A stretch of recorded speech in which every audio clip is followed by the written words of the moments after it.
C'était comme dans un film d'horreur. Maria Koutniakova vit à Marioupol avec sa mère et sa sœur. On était dans notre appartement et une bombe est entrée juste dans le mur d'à côté. Toutes les fenêtres et toutes les portes ont fait. Notre appartement était en ruine. Un de nos voisins est mort. On n'a rien pu faire. Il est mort dans notre couloir. Il fallait qu'on s'enfuit. On a décidé de se réfugier dans le théâtre.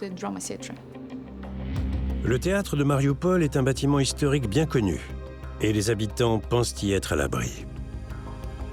Le mot « enfant » est peint sur le sol à l'extérieur en lettres cyrilliques.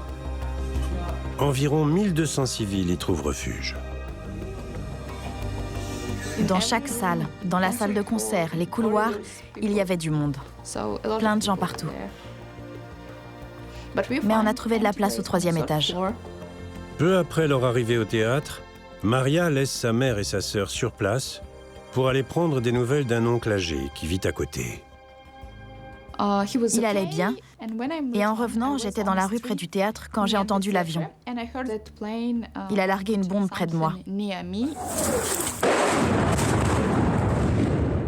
Je me suis dit, ouf, j'ai eu de la chance. Et puis je suis retournée au théâtre.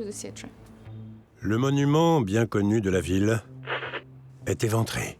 Il y avait des flammes, de la fumée. Et j'ai vu que le bâtiment était en ruine. J'ai réalisé que ma mère et ma sœur étaient à l'intérieur.